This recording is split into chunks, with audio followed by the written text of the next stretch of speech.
ප්‍රීතිමත් යහපත් දවසක් උදා වේවා හැමෝටම. ඉතින් මං අද සූදානම් වෙන්නේ කරවිල වලින් ව්‍යංජනයක් හදන්න. කරවිල කිව්වහම ගොඩාක් අයගේ කටවලුත් එක්ක ඇදෙනවා ආපෝ තිත්තයිනේ කන්න බෑනේ කියලා. හැබැයි මම මේ පෙන්නුවේ තුඹ කරවිල. තුඹ කරවිල කියන්නේ ගොඩාක් තිත්ත නැති ආහාරයක්. ඕන විදිහකට හදාගෙන කන්න පුළුවන්. ඉතින් මේ විදිහට චූටිවට ලියලා තමයි මම ගත්තේ. මේ කරවිල වර්ගවල ඇටත් එක්කම පිස ගන්නව නම් තමයි ගොඩාක් ගුණදායක. ඉතින් ඔයාලා එහෙම කැමති නැත්නම් මෙන්න මේ විදිහට වටේට කපාගෙන ඇට ටික ඉවත් කරගන්න පුළුවන්. ඉතින් මේක බොහොම සරල කෑමක්, ගොඩාක් වියදම් කරන්න ඕනේ මේක හදාගන්න.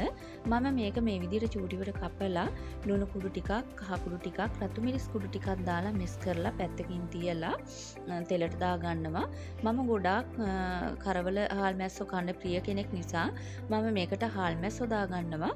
ඔයාලා කැමති නැත්නම් මේකට උඹලකඩ එකතු කරලා හදාගන්නත් පුළුවන්.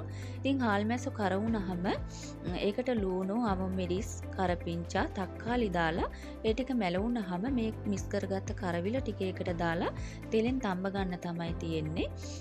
ඉතින් ගොඩාක් අය නොදන්න කාරණයක් තමයි මේ කරවිල වල තියෙන ගුණ. තුන්දොස් සමනය කරන විස නසන ආහාරයක්, දියවැඩියව පාලනය කරනවා, අධි රුධිර පීඩනය පාලනය කරනවා, සමය ඇතිවන ආසාදන වලට ගොඩාක් ගුණදායකයි. ඉතින් මේ විදිහට තෙලෙන් තැම්බීගෙන එනකොට වාට පුළුවන් කෑලි මිරිස් ටිකක් එහෙම දාලා මේක වඩාත් රසවත් කරගන්න. ඉතින් මේ වගේ ආහාර ඔයාලා පුළුවන් තරම් ගන්න බලන්න. ආපෝ එපා තිත්තයිනේ කියලා අහක දාන්න එපා. ඉතින් ගොඩාක් ගුණවත්. ගිහින් එන්න සුබ දවසක්.